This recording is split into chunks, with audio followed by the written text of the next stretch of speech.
मांगा है भोलेनाथ से वरदान एक ही, तेरी कृपा बनी है जब तक है जिंदगी। शिव कृपा करता है, शिव करुणा करता है, शिव दया करता है, कोई दूसरा नहीं कर सकता।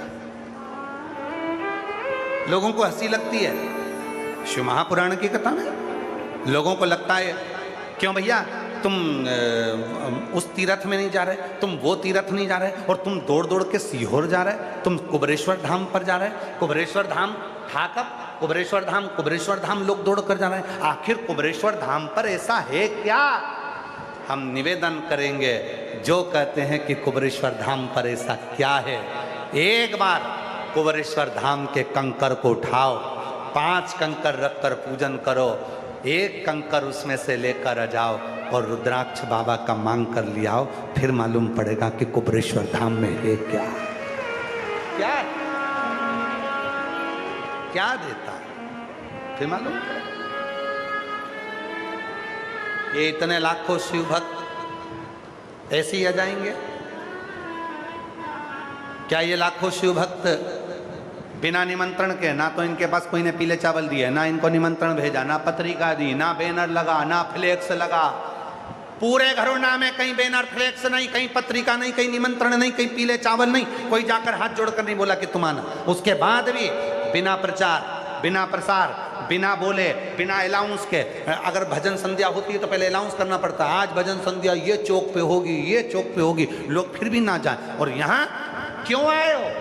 क्योंकि सबको मालूम है, सबको पता है, कथा में जाकर बैठूंगी, दिल से सुनूंगी, बाबा से विनय करूंगी, मेरा बाबा मेरे दुख मिटाकर ही रहेगा, ये उसको मालूम है। बच्चे का फोटो दिखाया जा रहा है, जिसका भी हो आकर लेकर जाइएगा।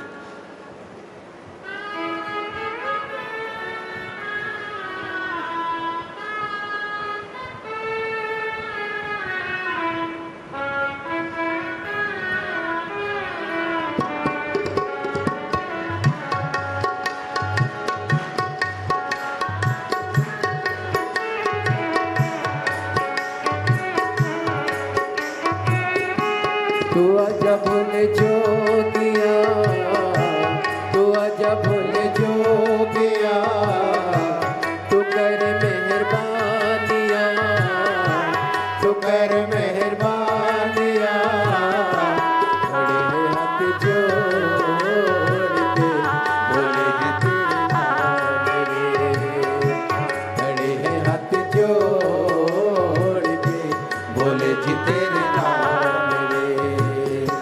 तू आजा भोले जोगिया, तू कर मेहरबानिया, तू आजा भोले जोगिया, तू कर मेहरबानिया, तू आजा भोले जोगिया, तू कर मेहरबानिया, खड़े हैं हाथ जोड़ के भोले जी तेरे नाम रे, खड़े हैं हाथ जोड़ के भोले जी तेरे नाम रे।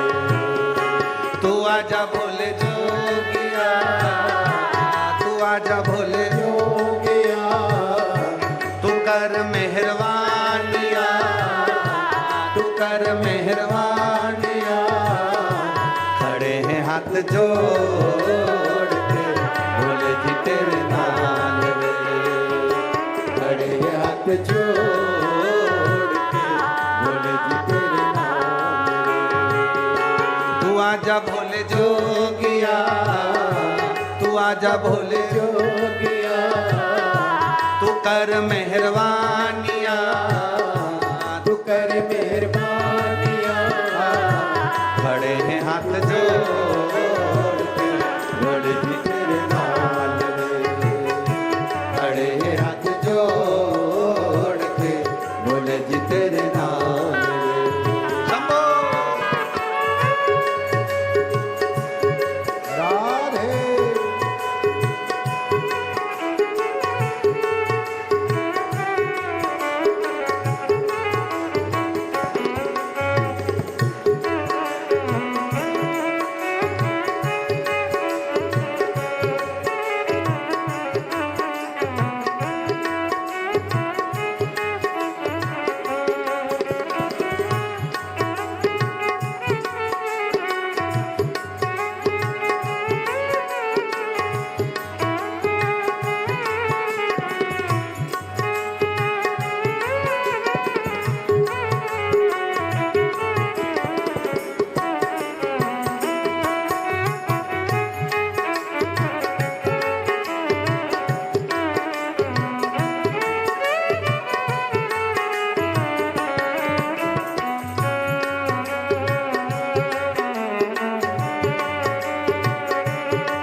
देखा कोई भोला भंडारी, तुम सा न देखा कोई भोला भंडारी।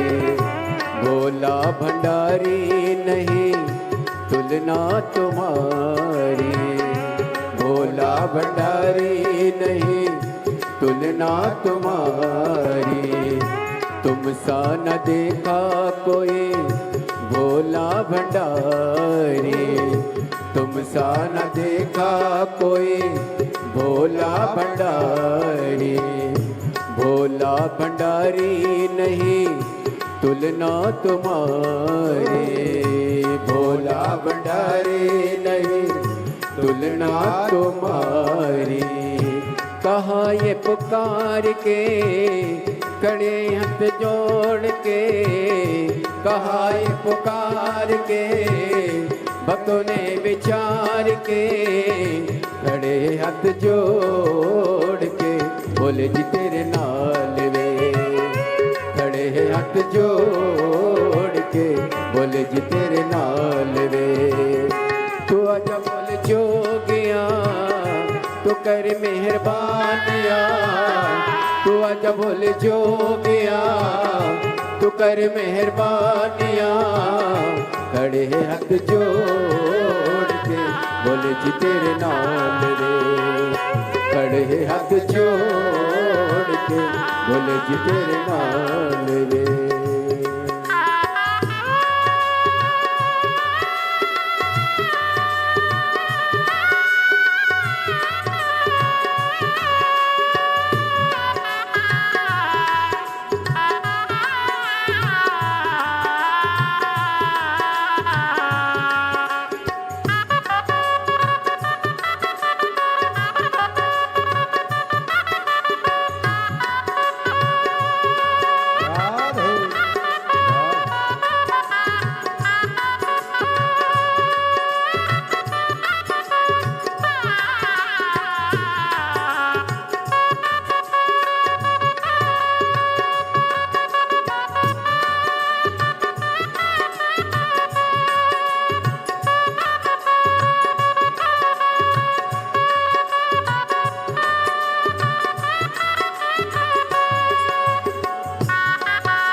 सजा है भोले मस्तक पे तेरे, चंदा सजा है भोले मस्तक पे तेरे, चंदा सजा है भोले मस्तक पे तेरे, चंदा सजा है भोले मस्तक पे तेरे। दुखड़े मिटाए भोले सामने तेरे, दुखड़े मिटाए भोले नाम से तेरे। दीवाने भोलेनाथ के कुबेश्वर धाम के, दीवाने भोलेनाथ के कुबेश्वर धाम के। खड़े हाथ जोड़ के बोले जी तेरे नाम रे, खड़े हाथ जोड़ के बोले जी तेरे नाम रे। तू आजा बोले जोगिया तू कर मेहरबानिया, तू आजा बोले जोगिया तू कर मेहरबानिया। खड़े हाथ जोड़ के बोले जी तेरे नाम रे, खड़े हाथ जोड़ के बोले जी तेरे नाम रे।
भंडारी, तुमसा न देखा कोई भोला भंडारी।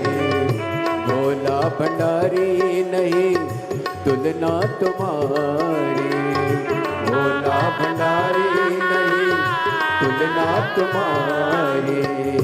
भक्तों ने विचार के कहा ये पुकार के, भक्तों ने विचार के कहा ये पुकार के, खड़े हाथ जोड़ के बोले जी तेरे नाम ले, खड़े हाथ जोड़ के बोले जी तेरे नाम ले।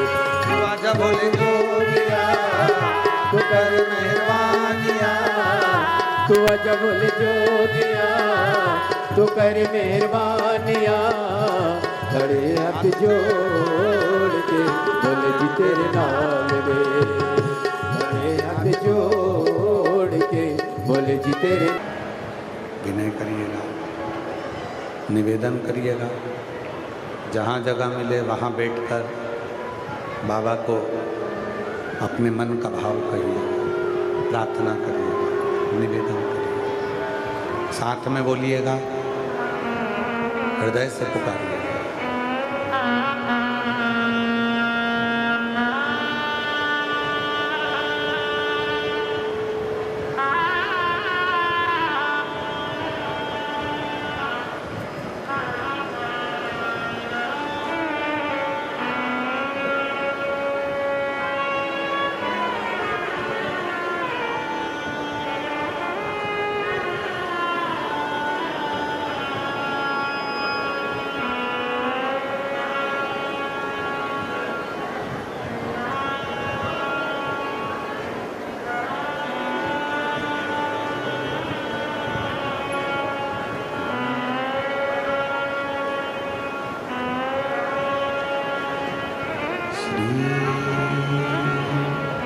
शिवाय नमस्तुभ्यं,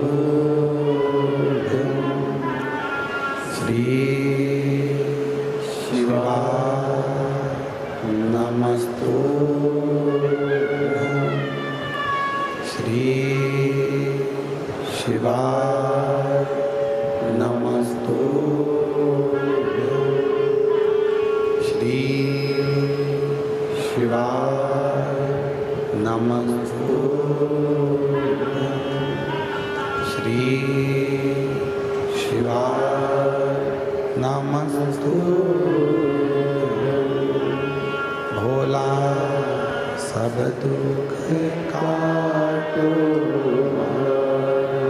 ओ भोला सब दुख काटो,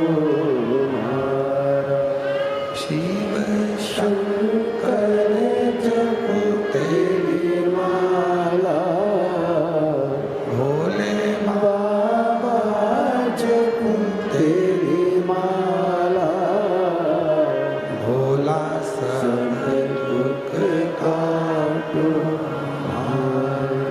ओ भोला सब दुख काटो। वेश है मंगल मंगलकारी, वेश है मंगल मंगलकारी, शमशान वासी हमारा, शमशान वासी हमारा, सब दुख काटो हमारा, ओ भोला सब दुख काटो हमारा।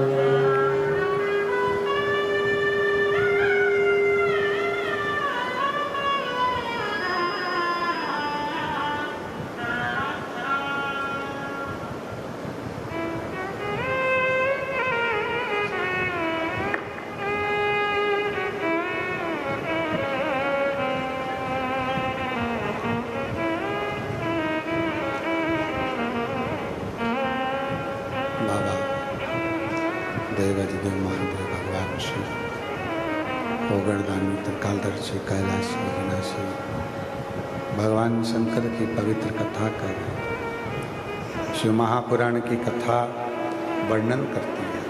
शिव तत्व का भगवान शंकर की कथा करती है।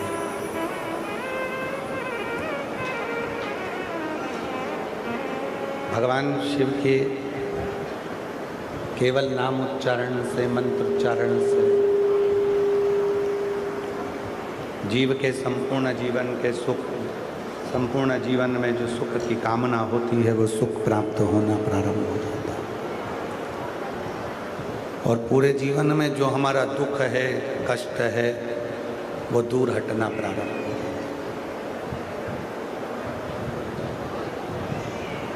है। शिव केवल नाम नहीं है,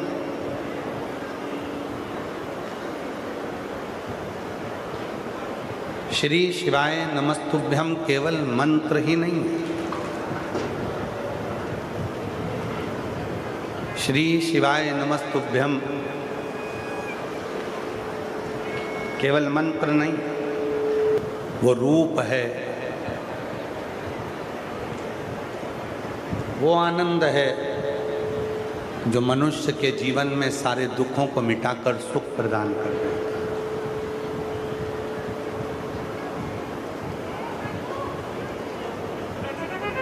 स्मरण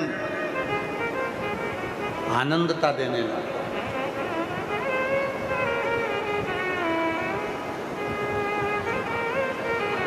कितना सुंदर प्रसंग है। इंद्रदेव अपनी सभा में बैठे हैं और इंद्र अपनी सभा में बैठकर अप्सराओं का नृत्य देख रहे थे। उसी बीच में देवगुरु बृहस्पति का आगमन हो जाता।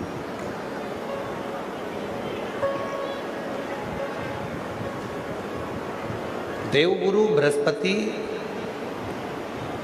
जब आते हैं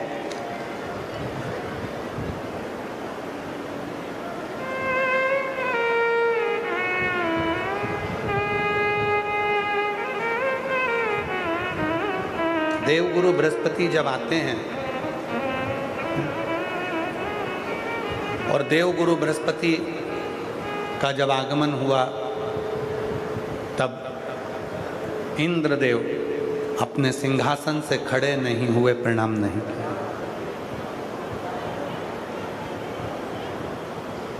शिव और गुरु, शिव गुरु ये दो एक ही है। चाहे गुरु को शिव मानो, चाहे शिव को गुरु मानो, अगर आपने हृदय से प्रत्येक जीव में, हम तो यहाँ तक कहेंगे तुम्हारे घर में पति है, पत्नी है, माँ है, पिता है, बेटे हैं, बेटी हैं, देवर है, जेठ है, सब में शिव को देखो ना।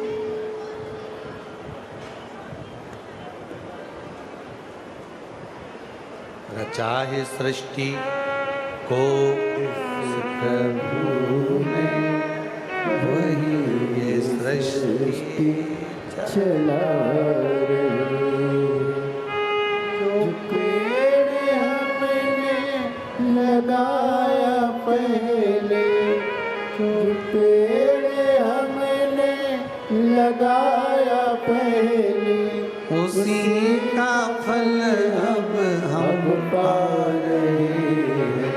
रचाए सृष्टि को जिस प्रभु ने, वही ये सृष्टि चला रही। दुनिया की सबसे अच्छी दवा, दुनिया का सबसे अच्छा उपचार, दुनिया का सबसे अच्छी दवाई, दुनिया की सबसे अच्छी खुराक, दुनिया की सबसे अच्छी दवा है, दुनिया की सबसे अच्छी दवा है आपके चेहरे की मुस्कुराहट।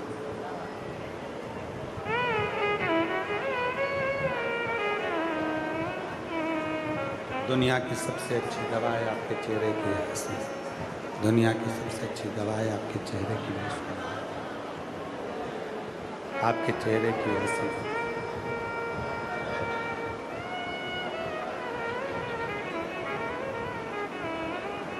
ये दुनिया की सबसे बड़ी दवा है। जिसने अपने घर में सहना सीख लिया, उसी को सारे जमाने में रहना आ गया। जो संसार में रहना चाहता है, सब में रहना चाहता है, उसको सहना आना चाहिए। बड़ों ने कुछ कहा तो थोड़ा सा सह लो, अपनों ने कुछ कहा थोड़ा सह लो, दूसरों ने कुछ कहा थोड़ा सह लो। सहना जिसको आ गया, उसको जिंदगी में रहना आ गया। जीवन में अगर रहना है तो सहना थोड़ा जरूर। शिव कथा कहती है, बृहस्पति महाराज जब देखे कि इंद्र ने उनका सम्मान नहीं किया, इंद्र ने उनका आदर नहीं किया, इंद्र ने उनका सत्कार नहीं किया, तो वो वहाँ से चल दिए।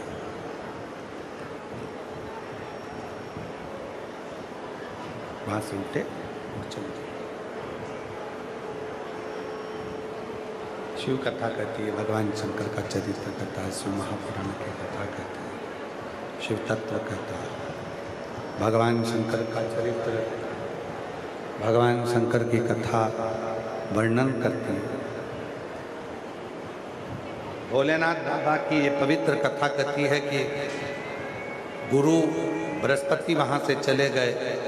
इंद्र के मन में आया कि गुरुजी चले गए तो क्या हुआ, मैं दूसरा गुरु बना लेता। और इंद्र ने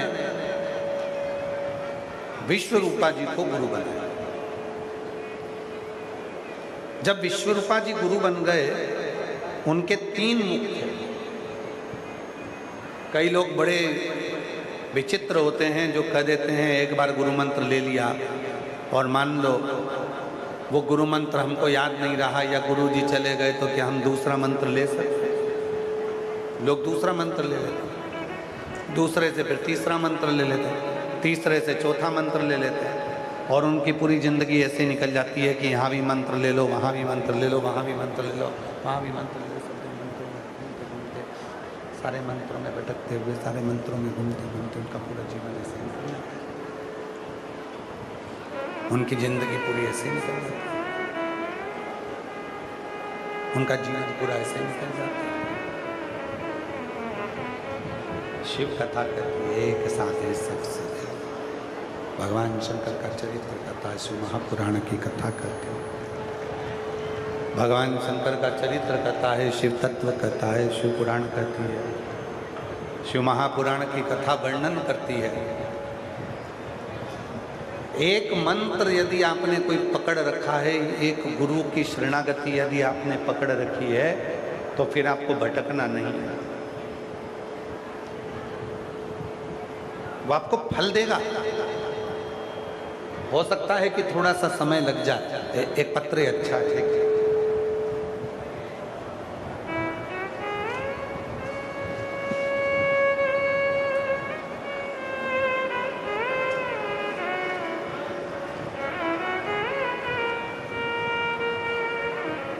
मेरा नाम शालू धीमान है, मैं पानीपत हरियाणा से हूँ। साल 2023 से मैं IIT की खड़गपुर में पढ़ाई कर रही थी। मेरी माँ आपकी कथा सुना करती थी। उन्हीं से मैंने सुना कि गुरुदेव जी कहते हैं एकांतेश्वर महादेव जी पर सच्चे मन से चढ़ाया गया एक लोटा जल किस्मत बदल देता। मेरे पास एक लोटा नहीं था, इसलिए मैं पानी की बोतल से, जहाँ मेरा IIT का कैंपस था वहाँ पर बेलपत्री के पेड़ के नीचे में जल चढ़ा देते थे। मुझे नहीं मालूम, बस मेरी माँ ने कहा था कि सीहोर वाला बाबा कहता है अगर शिव को जल चढ़ाया है एकांतेश्वर महादेव के नाम से तो सफलता मिलेगी। गुरुदेव 1 जनवरी 2024 को मुझे माता पिता के साथ सीहोर धाम आकर कंकर शंकर की पूजा करने का सौभाग्य प्राप्त हुआ। उसके बाद 29 जनवरी 2024 को मेरे एग्ज़ाम हुआ और मुझे पूर्ण विश्वास था कि बाबा मेरी सुनेंगे, और बाबा ने ऐसी कृपा करी गुरुदेव, महादेव की कृपा से हरियाणा में 3rd रैंक आई और 20 जून 2024 को मैं हरियाणा सरकार में असिस्टेंट टाउन प्लानर के रूप में पदस्थ हो गया। ये शिव टीका कहीं बैठी हो तो आ सकती हैं, आप ही हैं, आ जाओ बेटा, आ जाओ। पदस्थ हो। मैं बाबा को धन्यवाद देती हूँ। एक लाइन बेटी ने लिखी है कि लुटा दिया भंडार काशी वाले कर दिया माला माल काशी वाले। बेटी ने लाइन में अब कुछ और भी लिख दिया, लुटा दिया भंडार सीहोर वाले कर दिया माला और जो जैसी भावना वो वैसा ही फल पाया। मैं शालू धीमान, असिस्टेंट टाउन प्लानर, प्रथम श्रेणी राजपत्रित अधिकारी क्लास 1 के पद पर नियुक्त हुई हूँ। एक बार जोरदार ताली बजाएंगे।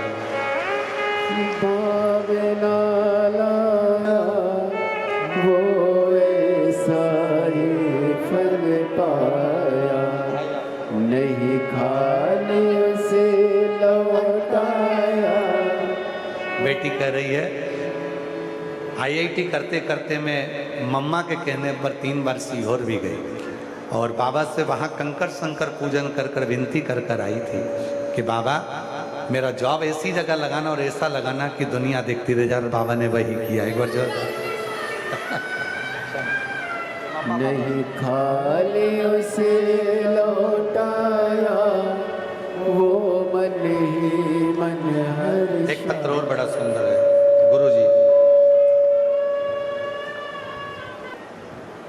गुरुजी मैं लता रानी पत्नी श्री विजेंद्र कुमार सदर बाजार करनाल हरियाणा से कहीं बैठी हो तो हाथ हिला सकती हैं। मैं लता रानी पत्नी श्री विजेंद्र कुमार सदर बाजार करनाल हरियाणा से कहीं बैठे हों तो आ सकते हैं। मेरा मोबाइल नंबर ये है। मेरा बेटा जतिन पिछले 3 वर्ष से बैंक की नौकरी की तैयारी कर रहा था। पहले साल जब उसने परीक्षा दी तो कभी 1 नंबर से तो कभी 2 नंबर से उसका चयन रुक जाता था। मेहनत पूरी करता था लेकिन फल ही नहीं मिलता। फिर एक दिन हमने आपकी कथा सुनी और 1 लोटा जल का हर समस्या का हल माना। गुरुजी उस वचन में कहा मैं क्या वर्णन करूं, ऐसा लगा जैसे हमारे जीवन में नई उम्मीद आ गई हो। 1 लोटा जल सारी समस्या का हल होने लगा। गुरुदेव मैंने 2 बार पशुपति व्रत कर लिए। बेटे से कहा तू अच्छी पढ़ाई कर। सीहोर वाला बाबा कहता है कि 1 लोटा जल चढ़ा और पढ़ाई पर ध्यान दे। मेहनत को 4 गुना बढ़ा। मेरे बेटे ने वही करा और भगवान पर ऐसा भरोसा मेरे बेटे का हो गया। गुरुजी मेरा गुरुदेव मेरा बेटा किसी को नहीं मानता पर आप पर इतना भरोसा कर लिया कि 1 लोटा जल सारी समस्या का हल, मतलब मेरी समस्या का हल तो होगा। और ऐसी बाबा ने कृपा कर दी। मेरे बेटे का बैंक में चयन हो गया। पीएनबी बैंक और ग्रामीण आरआरबी बैंक दोनों में मेरे बेटे का सिलेक्शन हो गया। आज बाबा की कृपा से मेरा बेटा पीएनबी बैंक में नौकरी कर रहा है। मैं बाबा को यहाँ धन्यवाद देने के लिए आई हूँ, प्रणाम करने के लिए, शिव को नमन करने के लिए यहाँ पहुंची। शिव शिव है। एक पत्र और है।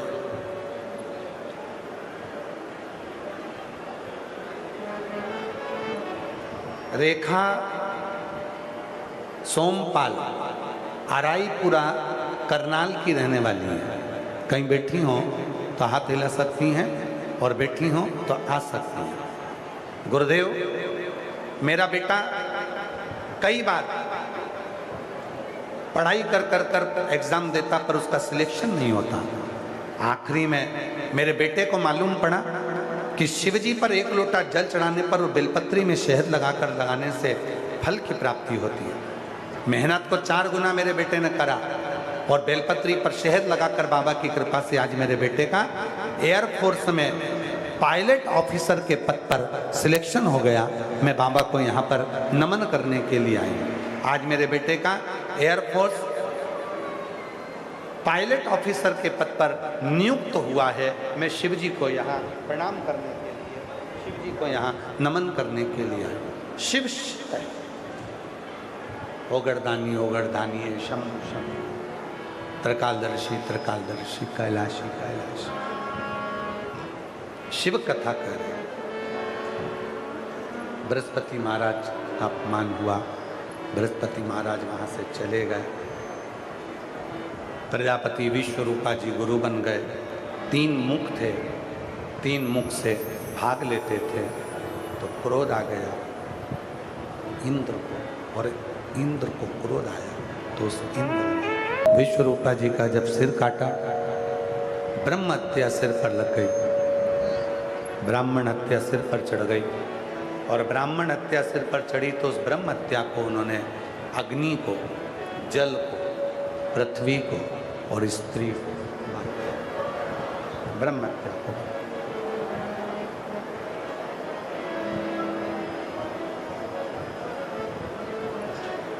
बाद में दधीची ऋषि की अस्थियों से वत्रासुर का अंत होता, और शिव की कृपा से एक बालक सुवर्च का गर्भ से पिपलात का जन्म। पिपलात का जन्म शिव महापुराण की कथा कहती है, भगवान शंकर का चरित्र कहता है, शिव तत्व कहता है, भगवान शंकर की कथा कहता है, शिव पुराण कहता है। जब हमारी भक्ति, जब हमारा भरोसा दृढ़ होता है, विश्वास जब दृढ़ होता है, तब स्वयं शिव किसी न किसी रूप में कृपा करने के लिए प्रकट हो जाता है। स्वयं शिव। हम तो यहाँ तक कहेंगे, आप अगर शंकर जी के मंदिर में 1 लोटा जल चढ़ाने के लिए जाते हो, आप शिव जी के मंदिर में 1 लोटा जल चढ़ाने के लिए पहुँचते हो, आपका विश्वास पक्का है, आपका भरोसा पक्का है। आप शिव के मंदिर में 1 लोटा जल चढ़ा रहे हो, आपका भरोसा दृढ़ है, तो आपको कहीं भटकने की जरूरत नहीं पड़ेगी। वो 1 लोटा जल सारी समस्या का हल, फिर आपको कहीं भटकना नहीं है। वो 1 लोटा जल आपको सुख प्रदान करेगा, वो 1 लोटा जल आपको आनंद प्रदान करेगा, सुख देगा, आनंद। और आगे वर्णन आया भगवान शंकर के पवित्र चरित्रों का स्मरण करते हुए 12 ज्योतिर्लिंग का चरित्र तुमरुका जी चंचुला देवी को श्रवण करा। चंचुला देवी को जब कहा, हे चंचुला, भगवान के वो 12 ज्योतिर्लिंग का मैं स्मरण कराता हूँ, जिन ज्योतिर्लिंगों पर भगवान शंकर सदा विराजमान होते, स्वयं भगवान शंकर जहाँ पर विराजित होते। प्रथम है सोमनाथ जी। सोमनाथ जी का वर्णन किया, प्रथम ज्योतिर्लिंग के रूप में भगवान शंकर के, प्रथम ज्योतिर्लिंग के रूप में भगवान श्री सोमनाथ जी का वर्णन किया। चंद्र को काया का रोग हो गया था, वो काया का रोग चंद्र का मिट नहीं रहा था। उस काया के रोग को चंद्रदेव जब धारण करे, देव ऋषि नारद का मिलना हुआ, देव ऋषि नारद ने शिव भक्ति में लगा दिया। चंद्रदेव ने भगवान शंकर की साधना आराधना करना प्रारंभ करी और चंद्रदेव की काया का रोग मुक्त हो। शिव महापुराण की कथा कहती है, शरीर में अगर कोई रोग आया है, शरीर में अगर कोई रोग एकत्रित हुआ आया है, तो वो रोग अगर मिटेगा तो केवल देवाधिदेव महादेव को जल चढ़ाने से मिटेगा और शिव की भक्ति से, शिव की साधना से, भगवान शंकर की आराधना से, भगवान शंकर की भक्ति से। दूसरे नंबर पर मल्लिकार्जुन भगवान का स्मरण आया। श्री सेलम पर षडानंद कार्तिकेय जी रुष्ट होकर चले जाते हैं, जिनको ढूंढने के लिए स्वयं भगवान शंकर पार्वती जी के साथ में श्रीशैलम पर जाते हैं और श्रीशैलम पर जाकर षडानंद कार्तिकेय जी को ढूंढने के लिए गए, जहाँ पर भगवान शंकर और पार्वती ने अपना स्वतः दर्शन किया। भगवान मल्लिकार्जुन के रूप में विराजे। अगला वर्णन आया है श्री महाकाल भगवान का। दूषण नाम के राक्षस का संहार करने के लिए भगवान शंकर कालाधिपति बनकर महाकाल के रूप में प्रकट। बोल महाकालेश्वर भगवान की। अकाल मृत्यु वो मरे जो काम करे चंडाल का, काल उसका क्या बिगाड़े जो भक्त हो महाकाल का। जो शिव की साधना करता है, शंकर की आराधना करता है, शिव की उपासना करता है, भगवान शंकर की भक्ति में डूबता है, वो शिव तत्व को प्राप्त करता है।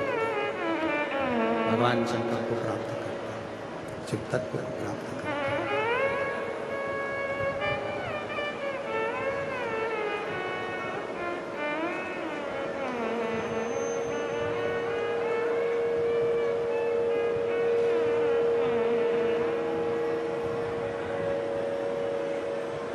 अगला वर्णन आया है श्री ओमकारेश्वर भगवान।